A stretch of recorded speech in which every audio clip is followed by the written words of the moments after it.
अस्सलाम वालेकुम दोस्तों, मैं आपको खुशामदीद कहता हूँ आज की इस वीडियो में। तो दोस्तों, क्या आप पॉलिटिक्स में इंटरेस्ट रखते हैं? अगर रखते हैं तो आज की ये वीडियो आपके लिए बहुत ही इंपॉर्टेंट होने वाली है, क्योंकि आज हम उस रेवोल्यूशन की बात करेंगे जिसके बाद डेमोक्रेसी का आगाज़ हुआ। इसे दुनिया फ्रेंच रेवोल्यूशन के नाम से याद करती है और यही वो रेवोल्यूशन था जहाँ से पहली बार डेमोक्रेसी का लफ्ज़ उभर कर आया। डेमोक्रेसी दरअसल में जमहूरियत को कहते हैं, जिसमें अवाम की राय बहुत अहमियत रखती है। अवाम की राय की इस अहमियत को उजागर किया फ्रेंच रेवोल्यूशन ने। इससे पहले वोट नाम की कोई चीज़ एग्जिस्ट नहीं करती थी। ये रेवोल्यूशन दरअसल 1789 से लेकर 1799 तक के 10 सालों के अरसे में आने वाले बहुत से वाक़यात का मजमुआ है, जिसे मजमूई तौर पर फ्रेंच रेवोल्यूशन का नाम दिया जाता है। ये रेवोल्यूशन दरअसल में एक ऐसा इनकलाब था जो कि अवाम के खून की नदियाँ बहाने के बाद वजूद में आया। आज हम फ्रेंच रेवोल्यूशन की इस डिटेल्ड हिस्ट्री को डिस्कस करेंगे। और अगर हम बात करें फ्रांस के हालात की रेवोल्यूशन से पहले, तो उसमें काफ़ी ज़्यादा इनजस्टिस और इनइक्वालिटी पाई जाती थी। फ्रेंच सोसाइटी दरअसल डिवाइड थी 3 बड़े हिस्सों में। नंबर 1 नोबिलिटी, नंबर 2 क्लर्गी और नंबर 3 कॉमनर्स। नोबिलिटी में वज़ीर और बादशाह शामिल थे। नंबर 2 जो कि क्लर्गी थी, जिसमें रिलीजियस एक्टिविटीज़ से रिलेटेड शामिल लोग थे। और नंबर 3 थे कॉमनर्स, जो कि आम मजदूर लोग थे। नोबिलिटी और क्लर्गी दरअसल आवाम का सिर्फ 2% थे और जबकि 98% लोग कॉमनर्स थे। सोसाइटी में ये तकसीम पिछले हज़ारों सालों से चली आ रही थी, क्योंकि इसकी मेन वजह थी रिलीजन, लोगों का मज़हब। क्योंकि लोगों का ये मानना था कि बादशाह को बादशाह खुदा ने बना के भेजा है, और क्लर्गी ये मानते थे कि रिलीजियस जिम्मेदारियाँ उन्हें सौंपी गई हैं खुदा की तरफ से। जबकि जो कॉमनर्स थे, जो कि गुर्बत की चक्की में पिस रहे थे, उनका मानना ये था कि उन्होंने यकीनन कोई जुर्म किया है या फिर वो तकदीर का लिखा समझ के चुप करके बैठ जाते थे। कैथोलिक चर्च को वो अथॉरिटी माना जाता था जिसमें सारे फैसले होते थे और हर किस्म की सच्चाई उसी को ही माना जाता था, जिसके अंदर बाइबल रखी गई थी, जिसमें काफ़ी चेंजेस किए गए थे, लेकिन लोग उसी बाइबल को सच्चा मानते थे। ये सब कुछ बिल्कुल रिवायती तरीके से चल रहा था कि फिर शुरू हुई 1600 की सेंचुरी। इसको एज ऑफ एनलाइटनमेंट भी कहा जाता है, क्योंकि इस दौर में बहुत सी साइंसी इजादात और साइंटिस्ट और फिलोसोफर आए जिन्होंने इस नज़रिए को बदलने की कोशिश की। साइंटिस्ट जैसा कि आइजैक न्यूटन और गैलीलियो भी उसी दौर का हिस्सा थे, जिन्होंने अपने अपने लॉज पेश किए और कुछ ऐसे निज़ाम को बदलने की कोशिश की जो सदियों से चला आ रहा था। मिसाल के तौर पर गैलीलियो गैलीली की ही अगर हम बात करें तो इन्होंने पहला हिस्ट्री का टेलीस्कोप बनाया था। इन्होंने अपने टेलीस्कोप से ऑब्जर्व किया स्पेस को और यूनिवर्स को। इन्होंने जुपिटर के मून्स को भी डिस्कवर किया था। उस दौर में ये बात मानी जाती थी कि अर्थ यूनिवर्स का सेंटर है और जो सूरज है वो अर्थ के गिर्द घूम रहा है, जबकि गैलीलियो गैलीली ने अपने टेलीस्कोप से ये प्रूव किया कि ऐसा नहीं है। अर्थ इस यूनिवर्स का सेंटर नहीं है और ना ही सूरज इसके गिर्द घूमता है, बल्कि अर्थ सूरज के गिर्द घूमती है। गैलीलियो गैलीली ने जब ये क्लेम किया तो सारे क्लर्कीज उसके खिलाफ हो गई, क्योंकि ये बात कैथोलिक चर्च के अगेंस्ट जा रही थी। उन्होंने गैलीलियो को कहा कि अपनी स्टेटमेंट वापस ले लो, जो कि उन्होंने नहीं किया, जिसकी वजह से उन्हें पूरी ज़िंदगी जेल में गुजारना पड़ी। तो दोस्तों, इस वाक़े के बाद शुरू हुआ एक नए दौर का, जिसमें लोगों ने समझना शुरू किया, लोगों ने सवाल करना शुरू किया। इसे दी एनलाइटमेंट कहा जाता है, जिसके बाद फ्रांस के नए दौर का आगाज़ हुआ, जिस हालत में आज हम फ्रांस को देखते हैं। दोस्तों, अब बात करते हैं सारे वाक़यात की जो इस रेवोल्यूशन के शुरू से आखिर तक रोनुमा हुए, जिनकी वजह से ये रेवोल्यूशन दुनिया को देखने को मिला। तो सबसे पहले अगर हम क्लासेस की बात करें, जो कि क्लर्गी, नोबिलिटी और कॉमनर्स थे, इनमें से जो कॉमनर्स थे उन पे टैक्स लागू किया जाता था क्लर्गीज़ की तरफ से। ये उनकी फसल या जो भी उनकी प्रोडक्शन होती थी उसके 10% होता था। इसके अलावा नोबिलिटीज़ भी एक अलग से टैक्स लगाते थे कॉमनर्स पे, जबकि ये दोनों खुद, यानी कि नोबिलिटीज़ और क्लर्गीज़, ये खुद ना होने के बराबर टैक्स पे करते थे। इसलिए जो भी कुछ इकट्ठा किया जाता था वो सारा आवाम से किया जाता था। फ्रांस चूँकि उस दौर की बड़ी ताकत थी, इसलिए हर वक्त किसी न किसी स्टेट से जंग की हालत में रहता था। इसलिए जंग के बाद जो भी नुकसान होता था वो आवाम को भरना पड़ता था। तो दोस्तों, उस दौर में ज़्यादातर जंग होती थी फ्रांस और ब्रिटेन के दरमियान। 1756 से 1763 तक ऐसी ही ये जंग हुई थी, जिसके बाद फ्रांस की माली हालत बहुत ही ख़राब हो गई थी। फ्रांस मुकम्मल तौर पर कर्ज़ों में डूब चुका था और इसी कश्मकश में फ्रांस के किंग की भी मौत हो जाती है और फिर किंग बनते हैं king Louis the 16। King Louis जब तख्त पर बैठे तो उनकी उम्र सिर्फ 20 साल की थी। ऐसे कम उम्र और इनएक्सपीरियंस बंदे का तख्त पर बैठना यकीनन स्टेट के लिए फ़ायदेमंद बात साबित नहीं हो सकती। दोस्तों, ऐसा मैं इसलिए कह रहा हूँ क्योंकि उस दौर में फ्रांस के बहुत सारे मसले थे। इकॉनमिक क्राइसिस हो, वॉर हो या फिर अनएम्प्लॉयमेंट हो, और उस दौर में कैद सालें भी काफ़ी ज़्यादा थी। फ्रांस में एक के बाद दीगरे कहत आते थे, जिसके बाद अनाज की बहुत किल्लत हो जाती थी। इस काम के लिए एक ग्रेन पुलिस मुकर्रर की गई थी।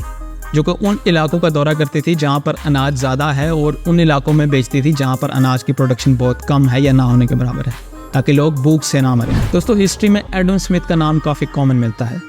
एडम स्मिथ असल में एक ऐसे सिस्टम में यकीन रखते थे जिसमें गवर्नमेंट की कोई इंटरफेरेंस ना हो, यानी कि पब्लिक के सारे काम पब्लिक ही देखे, गवर्नमेंट उससे कोई लेना देना ना हो। एडम स्मिथ के एक बहुत ही करीबी साथी रॉबर्ट जैक्स टर्गो को फ्रांस का फाइनेंस मिनिस्टर मुकर्रर किया गया।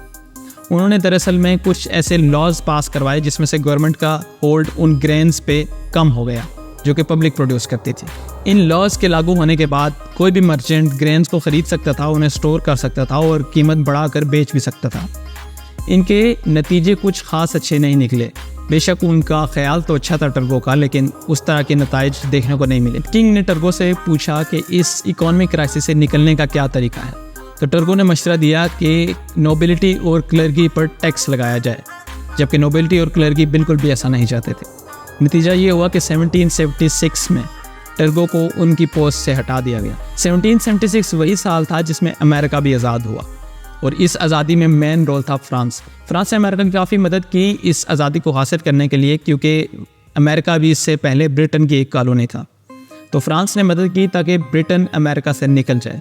इस वजह से फ्रांस का बहुत ज़्यादा खर्चा हुआ और उस पर कर्ज और भी बढ़ गया, जिसके नतीजतन आम आदमी पर बोझ और भी ज़्यादा हो गया। तो दोस्तों इसके बाद 1778 से 1783 में एक और एंग्लो फ्रेंच वॉर छिड़ जाती है, जिसके नतीजे में फ्रांस और भी ज़्यादा इकोनॉमिक क्राइसिस की गहराई में चला जाता है। दोस्तों अगर उस दौर का जायज़ा लें तो उस दौर में कर्ज, महंगाई, कहत साली, बेरोज़गारी, ऐसे बहुत से मसाइल थे जिसने फ्रांस को घेर रखा था।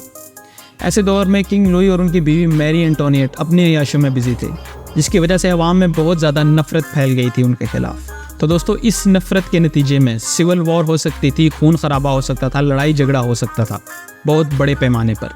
लेकिन जब ऐसी नफरत और बगावत को एक सही डायरेक्शन और लीडरशिप मिले तो फिर जो रिजल्ट निकलते हैं उन्हें दुनिया कहती है रेवोल्यूशन, यानी कि इनकलाब। तो ऐसा ही कुछ हुआ था फ्रांस की हिस्ट्री में भी। इस सही डायरेक्शन को कहा जाता है द इनलाइटमेंट, जिसकी बात मैंने पहले भी इस वीडियो के शुरू में की। द इनलाइटमेंट दरअसल में मजमूआ थी बहुत सी किताबों, न्यूज़पेपर्स, फिलोसोफर्स, पर्सनैलिटीज़ की।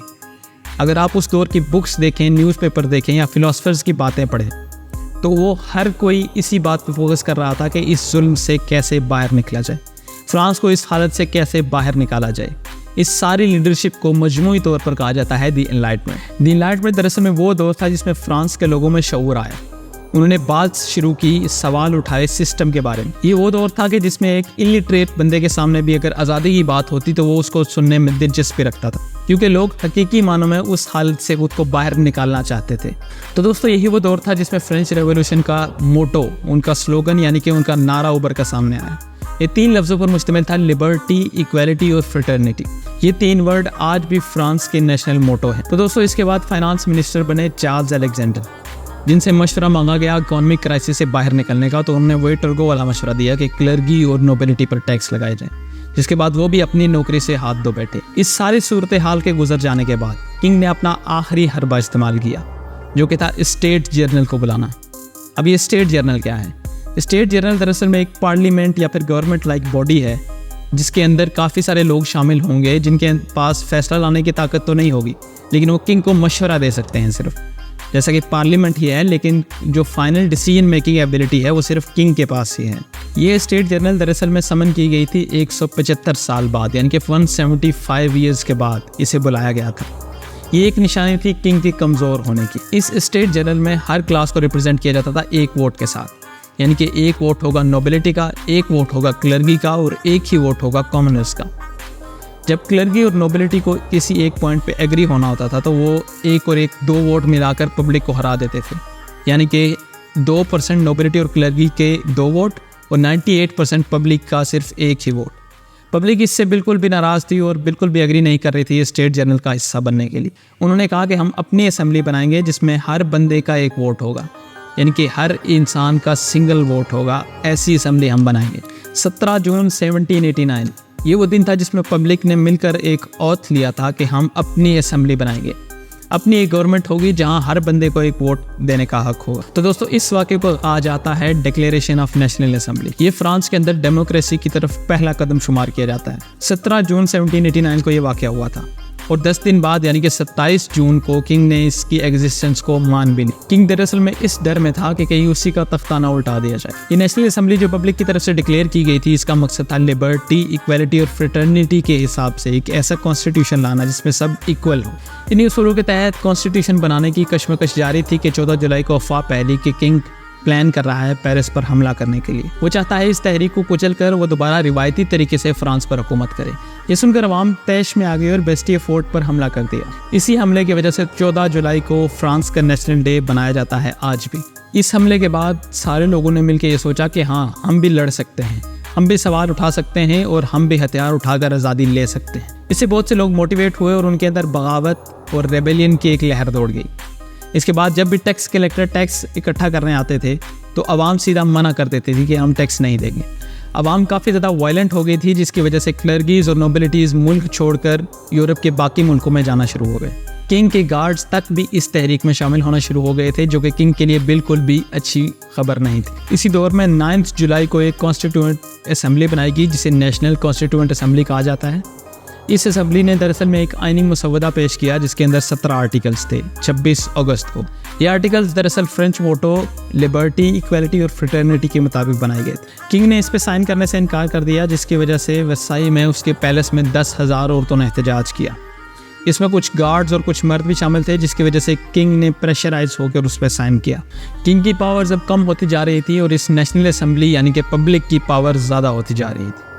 1791 वो पहला साल था जिसमें पहली बार इलेक्शंस हुए, जिसमें हर आदमी का एक वोट था। इलेक्शंस होने के बाद एक साल बाद यानी कि 1792 में मोनार्की को मुकम्मल तौर पर ख़त्म कर दिया गया। अब पब्लिक पे वही हुकूमत करेगा जो उन पे हुकूमत करने के काबिल होगा, और पब्लिक जब चाहे उसको हटा सकती है, उसके काम के बारे में सवाल कर सकती है। मोनार्की के ख़त्म होने के बाद ही फ्रांस दरअसल में हकीकी मानों में आज़ाद हुआ था। 1792 में किंग लुई और उसकी बीवी मैरी को पहले कैद में डाला गया और उसके बाद उन्हें एग्जीक्यूट कर दिया गया। तो दोस्तों, इसके बाद भी फ्रांस की हालत कुछ ज़्यादा खासी अच्छी नहीं थी, क्योंकि बाकी यूरोप के मुल्क बिल्कुल भी ये नहीं चाहते थे कि उनके मुल्क से भी ऐसे ही मोनार्की ख़त्म हो जैसे फ्रांस से हुई है। इसलिए वो इस पर हमला करना चाहते थे, जिसकी वजह से फ्रांस बिल्कुल भी सेफ नहीं था। ये कशमकश चलती रही साल 1799 तक, जिसके बाद नेपोलियन बोनापार्ट ने फ्रांस की बागडोर संभाली एज अ किंग। उसके दौर में बहुत सी चेंजेस हुई फ्रांस में, बहुत से ऊंच नीच देखने को मिले, जो कि एक बहुत बड़ी डिटेल है, इस वीडियो में सारी बताई नहीं जा सकती। तो दोस्तों, फ्रेंच रेवोल्यूशन हिस्ट्री में एक बहुत बड़ा रोल प्ले करता है डेमोक्रेसी को डिफाइन करने में। लफ्ज़ रिपब्लिक या डेमोक्रेसी यहीं से उभर कर आया है और यहीं से शुरुआत हुई एक आम आदमी की ताकत। यहीं से शुरू हुआ वोटिंग सिस्टम और यहीं से पब्लिक के हाथ में पावर आई।